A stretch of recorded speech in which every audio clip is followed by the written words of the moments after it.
ஆண்டவரும் இரட்சகருமாகிய கர்த்தராகிய இயேசு கிறிஸ்துவின் நாமத்தில் உங்களுடைய அன்போடு வாழ்த்தி வரவிருக்கிறேன்.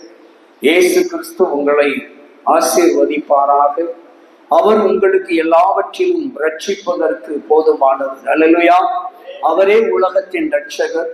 அவரே உங்களையும் என்னையும் எல்லாரையும் மீட்க வல்லவர். அல்லேலூயா. பாவத்திலிருந்து, சாபத்திலிருந்து, அக்கிரமத்திலிருந்து ஒரு மனிதனுக்கு மீட்பு எங்கே இருக்கிறதென்றால் ஆண்டவராகிய இயேசு கிறிஸ்து என்னும் நாமத்தில் இருக்கிறது. அல்லேலூயா. எல்லா விதங்களிலும் ஒரு மனிதனுக்கு மீட்பே இயேசு கிறிஸ்து தான். அல்லேலூயா. ஏனென்றால் அவர்தான் நம்முடைய மீட்பராய் இருக்கிறார். பரிசுத்த வேதத்திலே தாவீது பாடுகிற பொழுது, கர்த்தர் என் மேய்ப்பராய் இருக்கிறார், நான் தாழ்ச்சி அடையேன். அவர் என்னை புல்லுள்ள இடங்களில் மேய்த்து அமர்ந்த தண்ணீர் அண்டையில் என்னை கொண்டு போய் விடுகிறார் என்று பாடுகிறதை பார்க்கிறோம். அவரே நமக்கு நல்ல மேய்ப்பராக, நல்ல ஒரு மீட்பராக இயேசு கிறிஸ்து நம்ம கூடவே இருக்கிறார். ஏசப்பா சோதர உயிர்த்தெழுந்து சீசர்களோடு இருந்த காலம் முடிந்த உடனே அவர் பரத்துக்கு ஏறுகிற பொழுது சீசர்களிடத்துல சொல்லிட்டு போறாரு. என்ன சொன்னார்னா, இதோ நான் சதா காலங்களிலும் உங்களோடு கூட இருக்கிறேன் என்று சொல்லிட்டு மத்தேயு கடைசி அதிகாரத்திலே அங்கே முடித்து விட்டு முடிக்கிறதை பார்க்கிறோம். நீங்கள் உலகமெங்கு புறப்பட்டு போய் நான் உங்களுக்கு அறிவித்த சுவிசேஷத்தை நீங்க என்ன செய்யுங்க, எல்லாருக்கும் பிரசங்கம் பண்ணி அவர்கள் எல்லாரும் யாரா மாற்றணுமா, சீசர்களாக மாற்றுங்கள் என்று சொல்லி அங்கே தன்னுடைய சீடர்களுக்கு அவர் கட்டளை கொடுத்துட்டு அவர் போகிற பொழுது சொன்னார், நான் மறுபடியும் வருவேன்னு சொன்னவர் சொல்றாரு, நான் உலகத்தின் முடிவு பரியந்தம் நான் யாரு கூட இருப்பேன், சகல நாட்களிலும் உங்க கூடவே இருக்கிறேன் என்று நம்முடைய ஆண்டவராகிய இயேசு கிறிஸ்து நமக்காக கொடுக்கப்பட்டவர், நமக்காக பாடுபட்டவர். நம்முடைய நிந்தைகளை, நம்முடைய அவமானத்தை, நம்முடைய வேதனைகளை, நம்முடைய பாவங்களை, நம்முடைய சாபங்களை எல்லாம் கல்வாரி சிலுவையிலே சுமந்து தீர்த்தவர் சொல்லுகிறார், இதோ சதா காலங்களிலும் நான் உன்னோடு கூட உங்களோடு கூட இருக்கிறேன் என்று வாக்கு கொடுத்தவர் இருக்கிறவராகவே இருக்கிறார். அல்லேலூயா. அவர் சொல்லுகிறார், இதோ நான் சீக்கிரமாய் வருகிறேன். அந்த ஆண்டவர் இன்றைக்கு நம்மை எப்படி இருக்க வேண்டும், நாம் அவரை எப்படி அணுக வேண்டும் என்பதை குறித்து நம்ம பார்க்க போறோம். ஆண்டவரை குறித்து, ஆண்டவரோடு கூட ஜெபத்தின் அணுகுமுறை, ஆண்டவரை நெருங்குவதற்குரிய ஒரு அணுகுமுறை என்ற ஒரு தலைப்பு. என்ன தலைப்பு? அணுகுமுறை. நாம எப்படி அணுக போறோம் அப்பாவை? ஜெபத்துல எப்படி அணுகணும்? ஸ்தோத்திரம். பாடுகிற பொழுது எப்படி அவரை அணுகணும்? ஸ்தோத்திரம். அதே போல அவரை துதிக்கையில, ஆராதிக்கையில எப்படி அணுகணும் என்பதை எல்லாம் குறித்து அணுகுமுறை என்ற ஒரு டைட்டில் நம்ம என்ன செய்ய போறோம், பார்க்க போறோம். ஆண்டவர் நல்லவர். எப்பொழுதுமே ஒருவரை அணுக நேரிடுகிற பொழுது எதற்காக அணுக போறோம், எதற்காக அவரை சந்திக்க போறோம், எதற்காக அவரை பார்க்க போறோம் என்பதை எல்லாவற்றையும் தயார்படுத்தி விட்டுதான் சும்மா போக யாரையும் பார்க்க போறது இல்லை. யாரையாவது சும்மா பார்க்க போவோமா? சரி, நேரம் போகல, காசு நிறைய இருக்கு, செலவு பண்ணி போய் பார்த்துட்டு போறோம் அப்படின்னு யாராவது வருவோமா? இல்ல, யாராவது போவோமா? அந்த அளவுக்கு காலமும் இன்னைக்கு இல்லை. சரிங்களா? ஆனா ஏதோ ஒரு காரணத்துக்காக, ஏதோ ஒரு விதத்தில தான் நம்ம ஏதோ ஒரு மனிதர்களை ஏதோ ஒரு விதத்தில் சந்திக்கிறதற்கு அணுகுமுறையை நாடி போகிறோம். அல்லேலூயா. ஒரு மனிதனை அணுகுவதற்கு ஏதோ ஒரு நோக்கம் ஒன்று உண்டு, ஒரு திட்டம் ஒன்று உண்டு, ஒரு முகாந்தரம் ஒன்று உண்டு.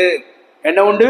திட்டம் உண்டு, முகாந்தரம் உண்டு, வேற காரணம் உண்டு. அல்லேலூயா.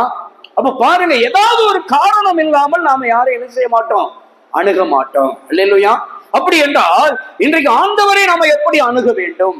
இன்னைக்கு ஆண்டவரை நம்ம சரியாக அணுகுமுறை, ஆண்டவரோடு கூடிய ஒரு அணுகுமுறை சரியாக இருக்குமானால் ஆண்டவர் நம்ம எப்படி ஆசீர்வதிப்பார், எப்படி நம்மளை நடத்துவார், எப்படி நம்மளை பாதுகாப்பார் என்பதை குறித்து இன்றைக்கு நம்ம இந்த வாசித்த சங்கீதத்திலிருந்து ஒரு காரியத்தை நாம் பார்த்து கடந்து செல்லலாம். அல்லேலூயா. வாசித்த சங்கீதம் 27ஆம் சங்கீதத்தில 4-5 நாம் சற்று தியானித்து கடந்து செல்லலாம். 4வது வசனத்தை வாசிப்போம். கர்த்தரிடத்தில் ஒன்றை நான் கேட்டேன், அதையே நாடுவேன், நான் கர்த்தருடைய மகிமையை பார்க்கும்படியாகவும் அவருடைய ஆலயத்தில் ஆராய்ச்சி செய்யும்படியாகவும் நான் என் ஜீவனுள்ள நாளெல்லாம் அவர் கர்த்தருடைய ஆலயத்தில் இருப்பதையே நாடுவேன். அல்லேலூயா. அப்போ கர்த்தருடைய ஆலயத்தில் இருப்பதையே நாடுவேன் என்று இங்க தெள்ள தெளிவாக தாவீது பாடுகிறதை பார்க்கிறோம். அல்லேலூயா. எப்ப பாருங்க சொல்றாரு, கர்த்தரிடத்தில் எதை கேட்டேன்? ஒன்றையே கேட்டேன். பதிவு செய்கிறாரு, அழகாக இங்க பதிவு செய்கிறார். யாரிடத்தில் ஒன்றை கேட்டேன்? கர்த்தரிடத்தில் ஒன்றை கேட்டேன். அல்லேலூயா. மனுஷனிடத்தில் அல்ல, நாசியிலே சுவாசம் உள்ள மனுஷனிடத்தில் அல்ல, கர்த்தரிடத்துல நான் ஒன்றை கேட்டேன். எதை கேட்டோம்? ஒவ்வொருத்தருக்கும் ஒரு தேவை இருக்கிறது, ஒவ்வொருத்தருக்கும் ஒவ்வொரு விண்ணப்பம் இருக்கிறது, ஒவ்வொருத்தருக்கும் ஒரு வேண்டுதல் இருக்கிறது. இன்னும் சொல்ல போனா இங்க நம்ம இருக்கிறோம், ஒவ்வொருத்தருக்கும் ஒவ்வொரு விதமான சரீர ரீதியான பலவீனம் இருக்கா இல்லையா? இருக்கு. அல்லேலூயா. ஒருத்தருக்கு கழுத்து வலி இருந்தா ஒருத்தருக்கு கால் வலி கட்டாயம் இருக்கும், ஒருத்தருக்கு இடுப்பு வலி இருந்தா ஒருத்தருக்கு வயிற்று வலி கட்டாயம் இருக்கும். ஏதோ ஒரு விதமான பலவீனம், சுகவீனம் அது தொடர்ந்து இல்லாம இருக்கலாம். ஒருவேளை அப்பப்ப வந்து போகலாம், ஒருவேளை சிலருக்கு தொடர்ந்து இருக்கலாம். ஏதோ ஒரு பிரச்சனை, ஏதோ ஒரு போராட்டம், ஏதோ ஒரு பலவீனம், ஏதோ ஒரு வியாதி. தாவீது சொல்லுகிறார், நான் ஒன்றையே கர்த்தரிடத்தில் கேட்டேன். என்றைக்குமே நம்ம அப்பா கிட்ட அணுகுமுறை முதல்ல பார்த்துக்கோங்க.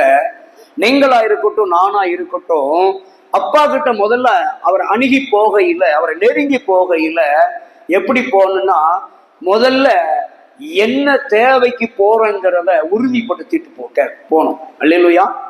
முதல்ல இன்றைக்கு இப்ப எனக்கு என்ன தேவை? அல்லேலூயா.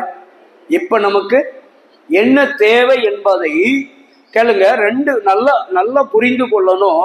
இன்னைக்கு நம்ம ஜெபத்துக்கு நான் அடிக்கடி சொல்லி இருக்கிறேன், நம்ம ஜெபத்துக்கு ஏன் உடனடியாக பதில் கிடைக்கல, ஏன் அந்த நம்ம ஜெபித்த காரியங்களுக்கு சரியானபடி ரிசல்ட் கிடைக்கல அப்படின்னா காரணம் என்ன தெரியுமா? ஏன் என்று சொன்னால், நாம எதை கேட்க போறோம் என்று தீர்மானிக்காமல் போய் கொண்டிருக்கிறோம். அடுத்த ஒரு மணி நேரத்துக்கு எனக்கு என்ன தேவை என்பதை நான் மறந்து விடுகிறேன். அடுத்த நாளைக்கு என்ன தேவை, இந்த வருஷத்துக்கு என்ன தேவை என்பதை நாம் என்ன செய்யறோம்? மறந்து விடுகிறோம். அடுத்த நாள், அடுத்த வாரம், அடுத்த மாதம், அடுத்த வருடம், இதெல்லாம் நம்ம விட்டுட்டு அப்படி ஒரு 10 வருஷத்துக்கு பின்னால போயிடுறோம், இல்ல முன்னால போயிடுறோம்.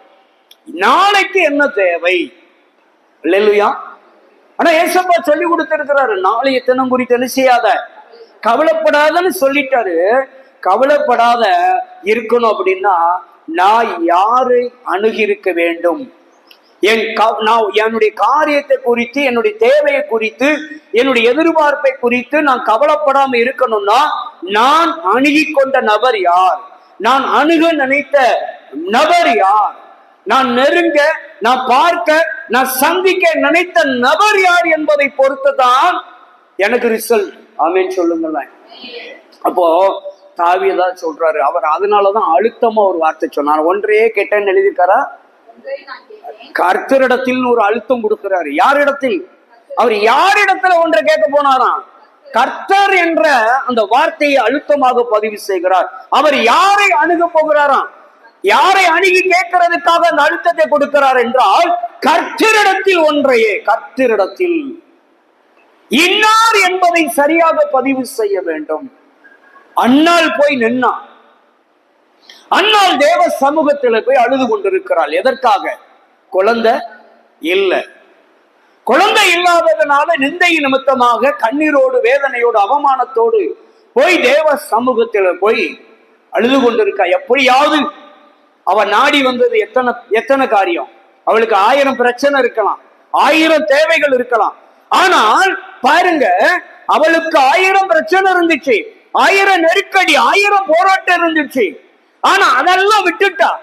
இன்னைக்கு எனக்கு முக்கியமா, இன்றைக்கு இப்ப என் பிரச்சனை தீரதுக்கு என்ன தேவை, அன்றைக்குரிய ஒரு காரியம் எது என்று தீர்மானம் பண்ணி அன்னாள் வந்து அழுதாள். கர்த்தாவே, நீர் எனக்கு ஒரு ஆண் குழந்தை என்று சொன்னார். அல்லேலூயா. அன்றைக்கு அந்த இடத்திலே அந்த காரியத்துக்கு தீர்வு வேண்டும். அன்றைக்கு தீர்வு வேண்டுமானால் தீர்வுக்கு ஒரு காரியத்தை அவர் சரியாக செலக்ட் பண்ணா, அவர் சரியாக தேர்வு செய்து, இப்ப என்ன பிரச்சனை, ஒன்று எனக்கு ரொம்ப முக்கியம். எது முக்கியம்? என் பிரச்சனை முக்கியம் இல்ல, பிரச்சனை அப்புறம் பார்த்துக்கலாம். இப்ப எனக்கு என் முன்னாடி நிக்கிற ஒரு பெரிய சவால், இன்றைக்கு எனக்கு முன்பாக இருக்கிற ஒரு பெரிய சவால் என்ன என்றால், ஒரு குழந்தை வேணும். அல்லேலூயா.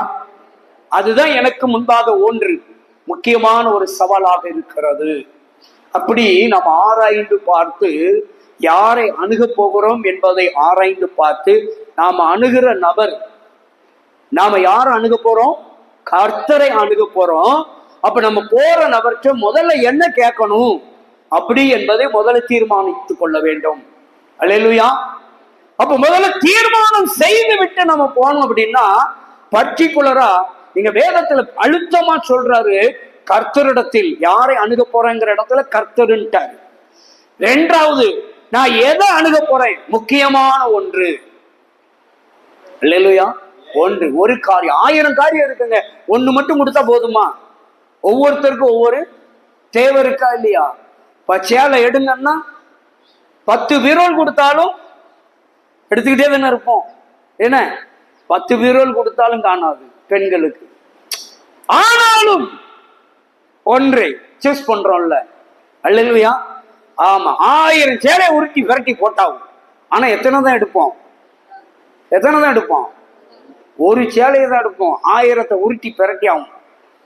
பாருங்க, ஏதோ ஒன்று எனக்கு மனசுக்கு பிடித்த, என் தேவைக்கு ஏற்ப, என் விருப்பத்துக்கு ஏற்ப ஒன்றை நான் தேடுகிறேன். அப்ப அன்றைக்கு எது தேவை? இன்றைக்கு நான் இன்னாரை நாட போகிறேன், நான் இன்னாரை சந்திக்க போகிறேன், நான் இன்னாரை பார்க்க போகிறேன். அந்த இன்னார் யார்? அவர் தான் கர்த்தருங்க. அதைத்தான் அவர் தாவீது அழகாக பதிவு செய்கிறார். கர்த்தரிடத்தில் நான் ஒன்றையே கேட்டேன், அதையே நாடினேன். நம்ம ஆண்டவர்ட்ட ஒரு காரியம் முக்கியமா இன்றைய காலகட்டத்துக்கு இப்ப எனக்கு என்ன தேவை? இப்ப ஒண்ணும் இல்லைங்க, ஒரு நல்ல ஒரு பக்கெட்டு பிரியாணி, ஆமா செல்வா வாங்கி கொடுத்துட்டா அப்படின்னு வச்சுக்கிடுவோமே, சரியா? வாங்கி கொடுத்தா போதுமா?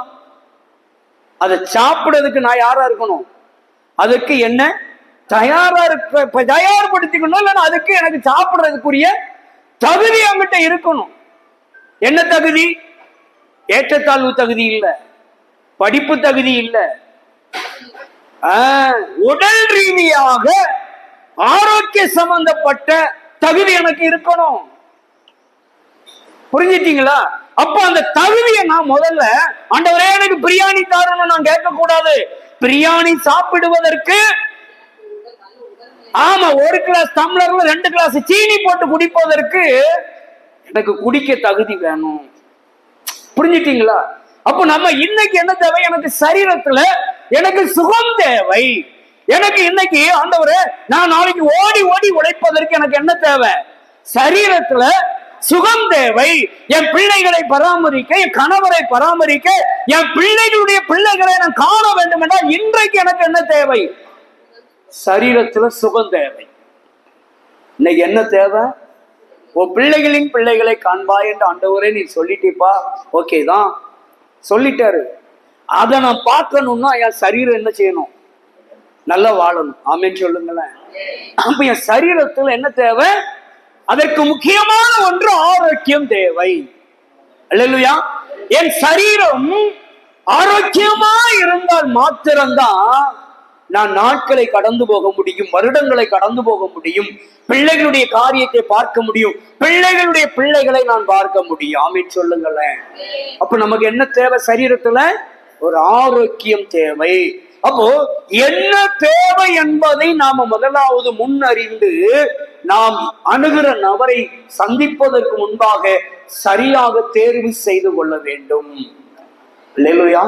அப்ப ஆண்டவரிடத்துல கேட்க போறோம்னா, நம்ம ஒவ்வொரு நாளும், அது வீடா இருக்கட்டும், இல்ல அதிகாலையில் ஆண்டவர்கிட்ட உட்கார்ற காரியமா இருக்கட்டும், இல்ல நைட்டு நீங்க செபிக்கிறதா இருக்கட்டும், எப்ப போனாலும் ஆண்டவர் சமூகத்துல நீங்க போறீங்க அப்படின்னா, போறதுக்கு முன்னாடி நான் எதை கேட்க போறேன்னு சூஸ் பண்ணிட்டு போனோம்.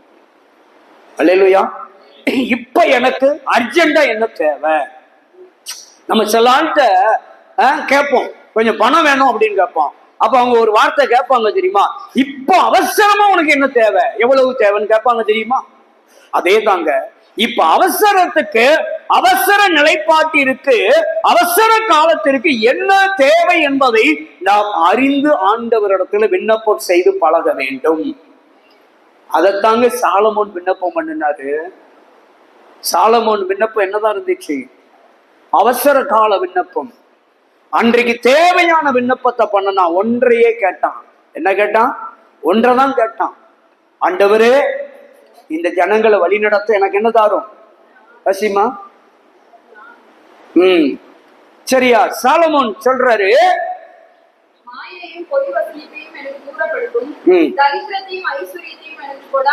ஞானத்தை கேட்டான். பாருங்க, ஆண்டவரே அவன் 1000 சர்வாங்க தகன பலிகளை செலுத்தி விட்டு படுத்து கிடக்கிறான். கர்த்தர் தரிசனத்திலே வருகிறார். வந்து அவன்கிட்ட கேட்கிறாரு, உனக்கு என்னப்பா வேணும்னு கேட்கிறாரு. ஆகையால் உம்முடைய இந்த ஜனங்களை நியாயம் விசாரிக்கவும் நன்மை தீமை இன்னதென்று வரையறுக்கவும் அடியேனுக்கு என்ன வேணும்? ஞானமுள்ள இருதயத்தை எனக்கு தாரும் என்று அவனுக்கு தேவையானது, ராஜ்யபாரம் பண்றதுக்கு தேவையானது அவன் என்ன கேட்டான்? இந்த ஜனங்களை வழி நடத்துவதற்கு, நல்லது கெட்டது வரையறுப்பதற்கு என்ன வேணும்? எனக்கு தேவையானது முக்கியமான ஒன்று. அன்னைக்கு அவருக்கு தேவை என்னதான் தேவைப்பட்டது? ஞானம் தேவைப்பட்டதாதான் ஒன்றை கேட்கிறது. சரியான அந்த இடத்துல அந்த நேரத்துக்கு என்ன தேவையோ அந்த இதை முக்கியத்துவப்படுத்தி ஒன்றே கேட்டேன் என்று சொல்லுகிறார். அல்லேலூயா. அப்ப நீங்க அன்னைக்கு இன்னைக்கு என்ன தேவை, நாளைக்கு என்ன தேவையோ அதை முக்கியத்துவப்படுத்தி கேட்க வேண்டும்.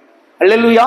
நம்ம என்ன பண்றோம்னா இன்னைக்கு உள்ளதை விட்டுட்டு நாளைக்கு உள்ளதை கேட்கிறோம். அப்ப இன்னைக்கு உள்ளது என்னைக்கு வாங்குறது? புரிஞ்சுட்டியா? இன்னைக்கு எனக்கு என்ன தேவை? நல்ல உடல் சுகம் தேவை.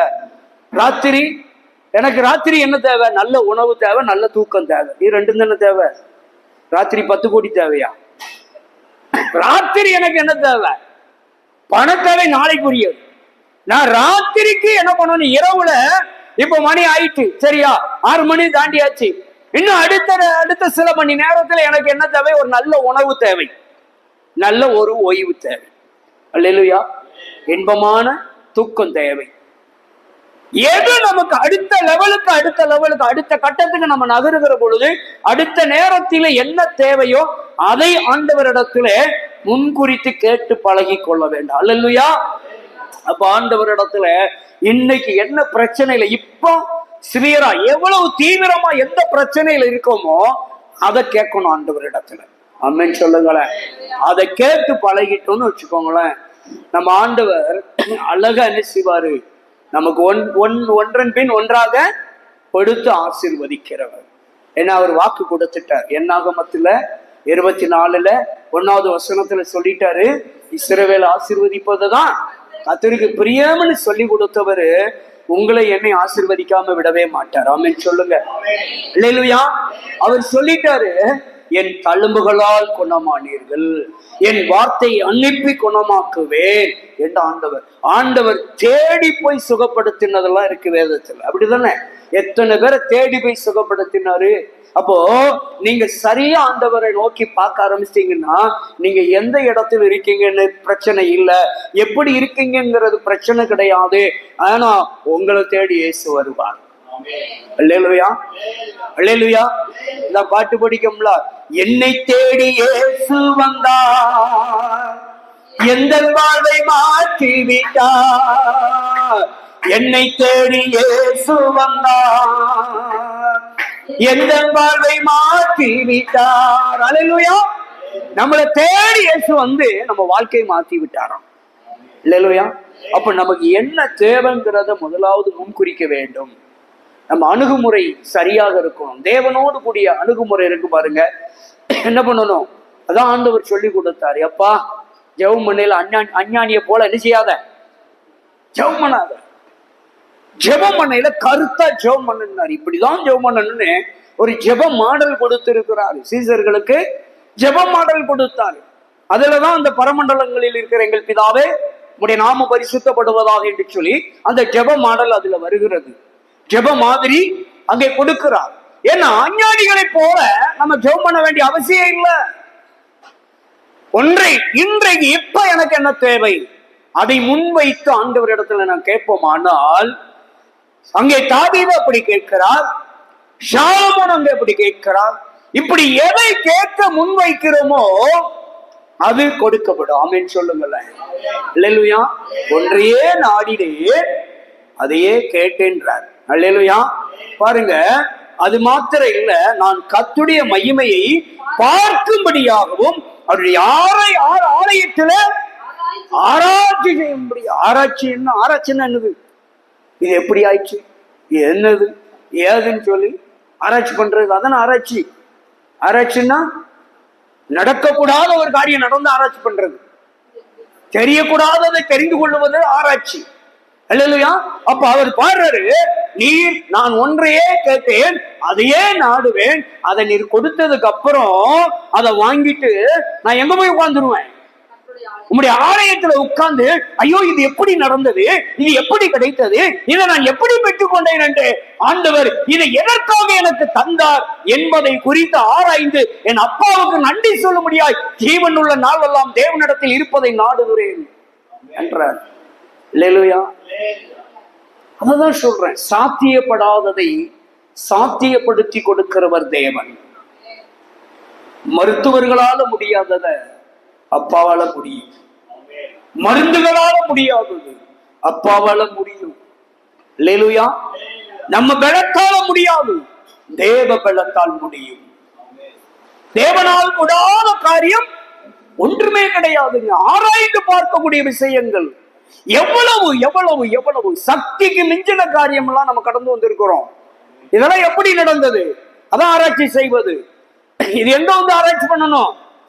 அவருடைய பாதத்துல ஆலயத்துல வந்து உட்கார்ந்து ஐயோ என் சக்திக்கு மீறின காரியத்தெல்லாம் எனக்கு நீங்க செஞ்சிருக்கீங்கப்பா அப்படின்னு சொல்லி அவர் ஆலயத்துல உட்கார்ந்து ஆராய்ச்சி செய்து அவரை மகிமைப்படுத்திட்டு போனோமா. அல்லேலூயா. நிறைய காரியம் நம்ம வாழ்க்கையில யோசித்து பாருங்க. சக்திக்கு மிஞ்சின, நம்ம தகுதிக்கு மிஞ்சின, நம்மளால முடியாத காரியத்தெல்லாம் நம்ம கடந்து வந்திருக்கோம் தெரியுமா? காரணம் என்னன்னா, அவர் நமக்கு உதவி செய்த காரியம், அவர் நமக்கு செய்த நன்மைகள், அதெல்லாம் காரணம் அவரால் தான் நம்ம கடந்து வந்திருக்கிறோம். ஆகையால் அன்பு தேவ பிள்ளைகளை, ஆண்டவரிடத்திலே நம்ம அணுக நினைக்கிற பொழுது ஒன்றை தீர்மானித்து நாம் கடந்து செல்ல வேண்டும்.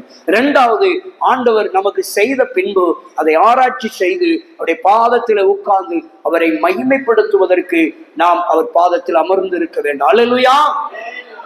மூன்றாவது ஒரு காரியத்தை பார்ப்போம். அடுத்த வசனத்திலே, தீங்கு நாட்களில் அவர் தம்முடைய கூடாரத்தில் மறைத்து என்னுடைய தமது கூடார மறைவில ஒளித்து வைத்து கண்மலையின் மேல் உயர்த்துகிறது தேவன். அல்லேலூயா. எவ்வளவு அருமையான வசனம். டிசம்பர் வந்தாலே உலகமே ஒரு பரபரப்பாத்தா இருக்கு, அப்படிதானே? ஒவ்வொரு டிசம்பரும் முடிவு கஷ்டமா தான் போய் நிக்கி, அப்படிதானே? ஒவ்வொரு டிசம்பரையும் நீங்க பாருங்க, சுனாமி வந்ததா இருக்கட்டும், எல்லா காரியமும் டிசம்பர்னாலே எங்க மழை வரும், எங்க புயல் வரும், எங்க வெள்ளம் வரும், எங்க அழிவு வரும், எங்க கடல் கொந்தளிக்கும், எங்க கடல் சீற்றம் அதிகமா இருக்கும், உள்வாங்குமா வெளிவாங்குமா, எவ்வளவு ஒரு கேள்வி, எவ்வளவு ஒரு கேள்வியோடு டிசம்பரை கடந்து ஜனவரி போறது அவ்வளவு கடினமாகி விட்டது. அப்போ கடைசி பாருங்க, இப்ப நம்ம நவம்பர்ல வந்து நிக்கிறோம், இந்த கேள்வி எழுப்பக்கூடிய மாதத்தை நெருங்கி கொண்டிருக்கிறோம். 20 வருஷத்துக்கு முன்னாலதான் டிசம்பர் வந்தா புது வருஷத்தை பார்க்க போறோங்கிற சந்தோஷம் இருந்துச்சு. ஏப்பா புது வருஷத்துக்கு ஒரு மாசம் தான், பண்டிகை நாட்கள், என்னது கிறிஸ்துமஸ் வரப்போகுது, நியூ இயர் வரப்போகுது, அது வரப்போகுது, இதை வரப்போகுதுன்னு டிசம்பர் வந்தாலே ஒரு சந்தோஷம் வந்துச்சு. ஆனா இன்னைக்கு டிசம்பர் வந்தாலே ஏன் வருகிறது என்ற கேள்வி வரக்கூடிய அளவுக்கு இன்றைக்கு உலகம் என்ன செய்து கொண்டிருக்கிறது? கேள்வி எழுப்பி கொண்டிருக்கிறது, பயந்து கொண்டிருக்கிறது. ஆனா சொல்றாரு தாவீது, சொல்றாரு, எப்பா இது உலகத்துக்கு, உனக்கு அப்படி இல்லை. தீங்கு நாட்களில உங்களை என்ன எங்க வச்சு மறைத்து பாதுகாப்பாராம்? தம்முடைய கூடாரத்தில். அவருடைய கூடாரம் என்னது? தன்னித்துவனா சங்கீதம் 1 சொல்லுகிறது, உன்னதமான மறைவில் இருக்கிறவன் நிழலில். அவருடைய மறைவு தாங்க நமக்கு கூடாரம். அல்லேலூயா. அவருடைய மறைவு, அவருடைய நிழல். சரி, நிழல் எதை குறிக்கிறது? நிழல் பழைய ஏற்பாட்டிலே நிழலாயிருப்பது எது? கண்மலையாம் கிறிஸ்து அப்படின்னு பாட்டு படிச்சிருவோம். கிறிஸ்து தாங்க நமக்கு நிழலாய் இருக்கிறார். அல்லேலூயா. உன்னதமானவர் பிதாவாகிய தேவன், அவருடைய நிழல் கிறிஸ்து இயேசு கண்மலை. அல்லேலூயா. கண்மலையின் வெடிப்பில் வைத்து அப்படின்றாரு. யோசித்து பாருங்க. அப்போ அவருடைய கூடாரத்திலே மறைத்து ஒழித்து உங்களை என்னையோ தீங்கு நாட்களுக்கு. உலகத்துல என்ன கொள்ளை நோய் வந்தாலும் கொரோனாவெல்லாம் பார்த்துட்டு வந்துட்டோம். அல்லேலூயா. இனிமே கொரோனா வருதுன்னு சொன்னா நீங்க பயப்படுவீங்களா? போயாப்போ, எவ்வளவு பெரிய கொரோனாவையே நாங்க பார்த்துட்டு வந்துட்டோம். சுனாமி வருது அப்படின்னா பயப்படுவீங்களா? சுனாமி எல்லாம் பார்த்தாச்சியா? புரிஞ்சுட்டா? அப்ப பாருங்க, அந்த தீங்கு நாட்களுக்கெல்லாம் நம்மளை ஒழித்து வைத்து பாதுகாத்து கொண்டு வந்து நிறுத்தி இருக்கிறாரு. அவருடைய கூடாரத்தில் மறைத்து ஒழித்து தேவ பிள்ளைகளுக்கு தேவன் பாதுகாக்க அளிக்கிறவர். அல்லேலூயா.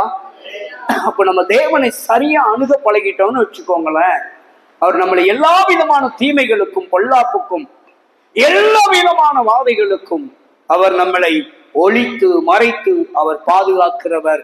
எங்க கொண்டு உயர்த்துவாராம்? கண்மலையின் மேல் உயர்த்துகிறவர். கண்மலை யாரை குறிக்கிறது? கிறிஸ்துவை குறிக்கிறது. இயேசுவின் நாமத்தின் மேல் உங்களை உயர்த்துகிற தேவன். அல்லேலூயா.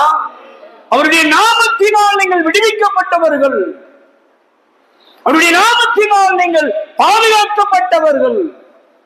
அப்பா சொல்றாரு, எப்பா இவ்வளவு பெரிய பிரச்சனையெல்லாம் கடந்து வந்துட்டேன்னு சொல்லுவாங்க தெரியுமா? எங்க நீ திரும்பி வரப்போற? ஆஸ்பத்திரி போனவன் நீ வரமாட்டேன்லாம் நினைச்சோம், பரவாயில்லையா வந்துட்டிய, இவ்வளவு காலம் ஓடிட்டிய, இவ்வளவு காலம் உயிரோட இருக்கிறிய. சாட்சி, இதுதான் சாட்சி, உயர்வு. அல்லேலூயா.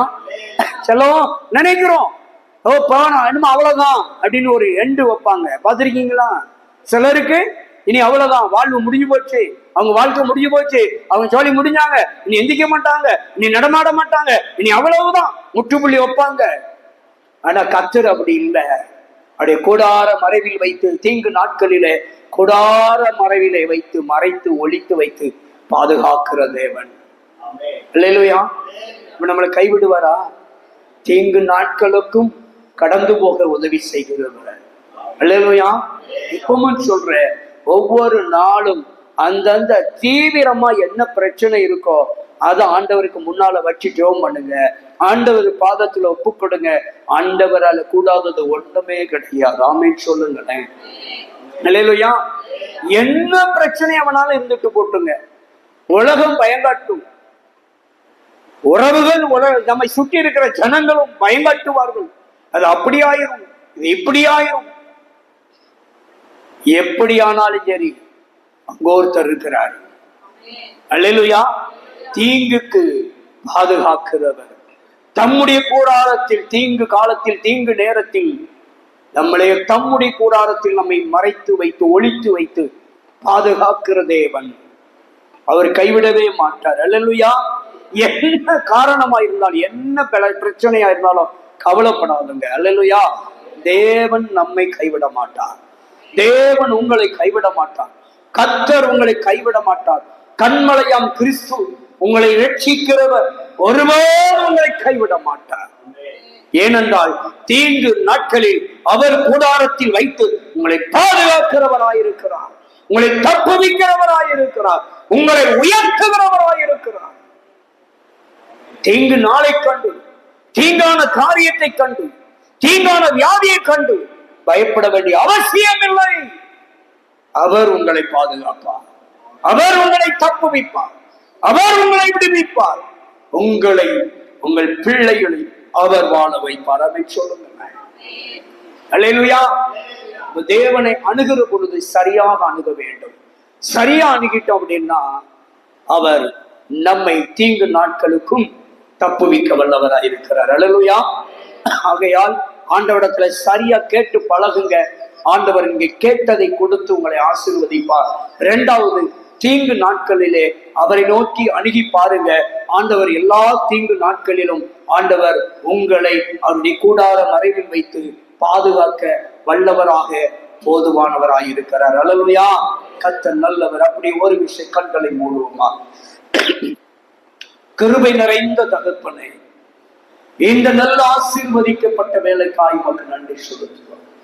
ஆண்டவரே, நல்ல வார்த்தை சங்கீதம் 27 அதிகாரத்தில் 4-5 வசனங்களை தியானிப்பதற்கு நீர் எங்களுக்கு பாராட்டின நல்ல கிருபைக்காய் ஸ்தோத்திரம்.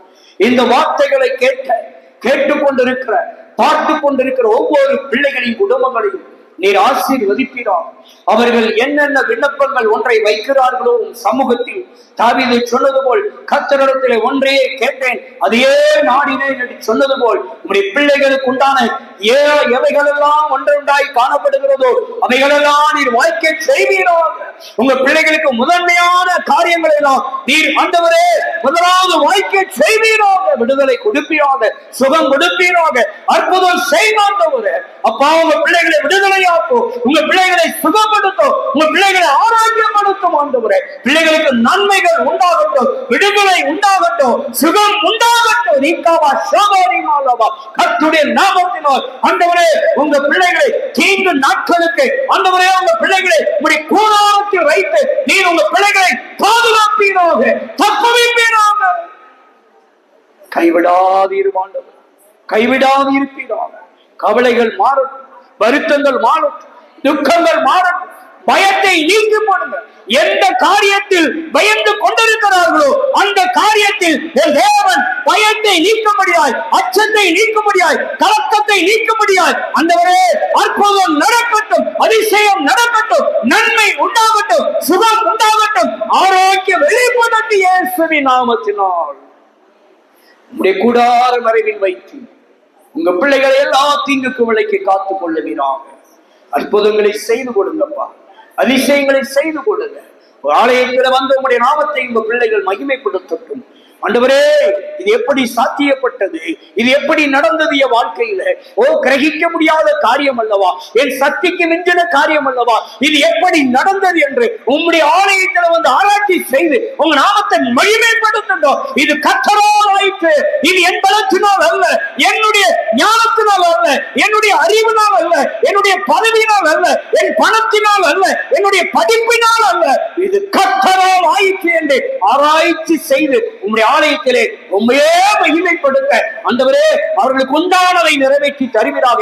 எவைகளை நாடி வந்திருக்கிறார்களோ, எவைகளை தேடி வந்திருக்கிறார்களோ அவைகளை வாய்க்க செய்வீராக. ஆண்டவரே, அவருடைய விண்ணப்பம் கேட்கப்படட்டும், அவருடைய கண்ணீர் துடைக்கப்படட்டும், அவருடைய வேதனைகள் மாறட்டும். அற்புதம் செய்யப்பா. மாந்திரிக கிரியைகள் செய்வதையும் கிரியைகள் எல்லாம் முறியடிக்கப்படட்டும். தேவனாகி கர்த்தர் வாழ்க்கையில் அதிசயமான காரியத்தை செய்யப்பா. உம்மை நம்பி வந்த பிள்ளைகள் ஒருபோது வெட்கப்படாதபடிக்கு செய்வீராக. உம்மை நம்பி வந்த பிள்ளைகள் ஆண்டவரே அவர்கள் நம்புகிறது பரலோகத்திலிருந்து உம்மால் கிடைக்க பெறட்டும் ஐயா, கிடைக்க செய்வீராக. அற்புதம் செய்வீராக, அதிசயங்களை செய்வீராக. பயந்த காரியங்கள் நடக்க கூடாதபடிக்கு கர்த்தருடைய நாமத்தினால், இயேசு கிறிஸ்துவின் நாமத்தினால் ஒரு அற்புதம் நடக்கட்டும், அதிசயம் நடக்கட்டும். உம்மை நம்புகிற பிள்ளைகள் வெட்கப்படாதபடிக்கு செய்வீராக, வெட்கப்படாதபடிக்கு செய்வீராக. தலைகுனிந்து போகாதபடிக்கு, பாதிக்கப்பட்டு போகாதபடிக்கு உங்களுடைய பிள்ளைகளுக்கு நன்மை செய்யும், அற்புதங்களை செய்யும், அதிசயங்களை செய்யும். உங்க பிள்ளைகளுடைய வேதனைகளை கர்த்தர் அறிந்து விசாரித்து உடைய கண்ணீரை துடைப்பீராக. அற்புதங்களை செய்து நன்மை செய்யும். உடைய கரத்தில் ஒப்பு கொடுக்கிறோம். தேவனாகிய கர்த்தர் உங்களுடைய பிள்ளைகளுக்கு சகல காரியத்திலும் சகல சூழ்நிலையிலும் சமாதானத்தை கொடுப்பீராக, சந்தோஷத்தை கொடுப்பீராக, மகிழ்ச்சியை கொடுப்பீராக, நிம்மதியை கொடுத்து ஆசீர்வதி. இரட்சகர் இயேசுவின் நாமத்தில் நல்ல பிதாவே, ஆமென்.